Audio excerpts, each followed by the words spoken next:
just trying to stop and smell the roses and really appreciate everything has been my big thing the last like 3, 4, 5 fights or so. And right now tonight, leaving that cage, just trying to appreciate it, man. But obviously things didn't go the way you wanted to go tonight. I guess talk Not about so much. talk about the fight itself. I mean, beautiful kick. I guess kind of changed everything. Or... Yeah, great kick by Usman. Awesome, great job. Came out traditional. We're expecting to come out southpaw, maybe tended to stand southpaw more. But it came out traditional, so I was gonna kick his body, kick his leg. I got off one inside leg kick. Didn't land super square, but it landed okay. He threw 2 kicks. So I checked one, kind of moved back on it, and then he threw a rear leg question mark kick. And not too many people have the dexterity, the skill set to throw a rear leg, especially like a body kick, rear leg question mark kick. And it landed flush, landed clean. He got me with his freaking toes right around my jaw. And I woke up, and he was on my back punching down on me. I was like, oh man, something bad happened. Like, I don't know if you guys have ever happened to you, but it has happened a couple times where you kind of wake up in the middle of a fight, you come to it a little bit, and you're in a different position. I knew him on my back was not a good position. I woke up there a little bit. I was like, oh, dang it. He landed some good shots from back.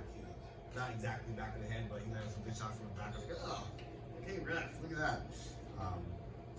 And then crossed his feet. It's like, oh, Jiu-Jitsu 101, don't cross your feet. I caught it with my wrong leg. Didn't work at all. You do it just to get them to uncross their legs. He did uncross his leg for a moment, so it worked in that aspect. But and then when he was on my back and he had the rear naked in, I do a pretty darn good job of when guys are on my back. But he was let me tell you.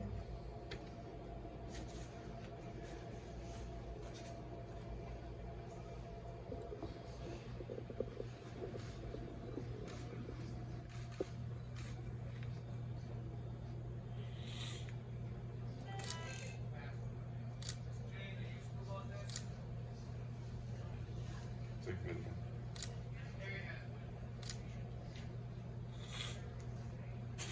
It's just all kind of settling in now. Yeah. Cold reality. But yeah, Usman was on my back. Everybody did a pretty good job of back defense.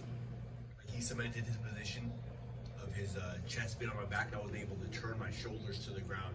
Once he had the rear naked in, you guys can have the rear naked, and as long as you're able to turn your shoulders, get their shoulders square off of your back, chest to back position. But he did a good job of securing his chest to my back, and I couldn't wiggle anymore to scrape him off of my back. And that's when I knew that I had it in. Then I started going woozy just a little bit, like, oh, mother. then I tapped out for that. Obviously, it shows the skill that he brings. You know, you're the unchokable Vincent Henderson, so it shows the skill that he has. But I guess, you've had an amazing career, Hall of Famer, legend. Now you turn it over to your wife, right? I know you said you're going to let her focus. Will you be in the corner? Like, will you be active where you're helping her? Or do you kind of let the coaches handle that and you just handle family? Like, what's the plan? I'll be around. I'll be in the gym, I own the gym with my coach, John Crouch, and I'll be helping out with the guys and doing this and that. But majority of my time will be taking care of the kids so that she can train more. It is I signed the deal with Bellator, and I told myself, anytime you lose during these 4 fights, then that's probably it. So that's what happened. So time to lay the gloves down, But yeah, I'll still be around. I'll still be helping guys out. I love my team. We have the hardest working gym in the world, bar none, hands down. No ands, ifs, or buts about it. We have the hardest working gym in the world. My little brothers, my little sisters, I love them to death, and I'll be there to help them out, and I'll do what I can, But it is my wife's turn to shine. It's her turn to practice 3-4 times a day, get after, So I leave that to her, and I'll be taking care of doing the majority of the, taking care of the kids, but I'll still be in the gym, still helping out with my team, and of course help my wife out and stuff. Last thing for me, how do you want to be remembered as a fighter? I mean, your legacy, obviously a former UFC champ, former WC champ. I mean, that stuff can't never be taken away. But is it your accomplishments? Is it your character? Like, what do you want your legacy to be? Oh man, I don't know. I gotten that question a lot the past year, 2 years or so. I'll leave it to you pundits. I'll leave it to you guys to give my career scope and put some cool words to it and all that stuff. I'm not really sure. I don't. If anything, I would say that the thing I'm highest on in this life is hard work. I don't care what it is you do, whether you're a journalist, whether you're a cameraman, whether you're a fighter, it doesn't matter what you do. You're an Uber driver. It's all about how hard you work in life. It's all about how hard you work, hard work. So I think maybe for my career, I just want to be known as the guy who worked his butt off. I was never the fastest. I was never the strongest. I was never the most this, most that. I was never the number one draft pick. Not ever in my life. I was always the 7th round draft pick. And I was able to, have a pretty good career. And I was able to do that by just working my butt off.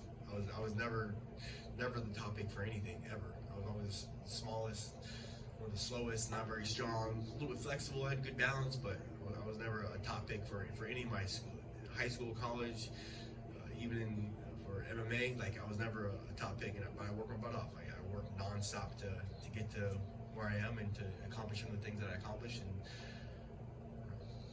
hard work maybe.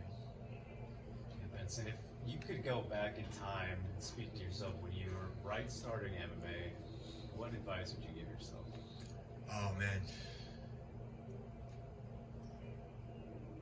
invest in Google, invest in Tesla, in the way that you're talking about it. Good answer. Maybe the only thing I would have told myself, like a lot of older people, now myself older in this MMA game, would be to actually just appreciate all of it. Like really to just,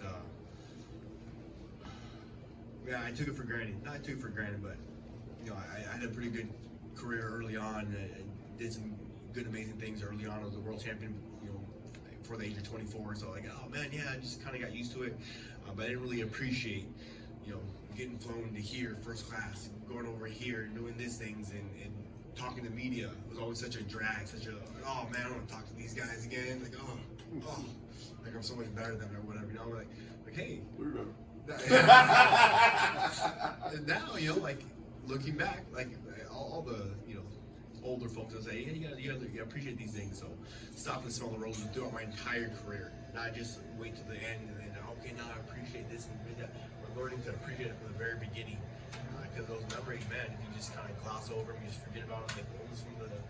So about loving the journey, loving the process, not just the end result and getting the belt there, bro.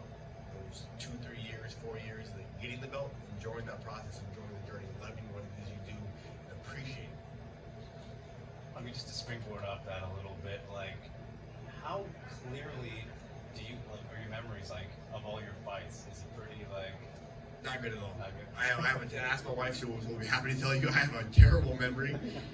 So when someone that will she'll be talking about, oh yeah, this and that, we went over here to this restaurant in San Jose. I was like, yeah, I don't remember that. You sure? We went to this restaurant? Yeah. And she'll pull up on her phone and have yeah, that's a good call. You're right. 2016, we ate here on Christmas time. We went and had, Korean restaurant on Christmas Day with Scott Coker at this restaurant. Yeah, you're right. That's awesome. They took us out on Christmas Day.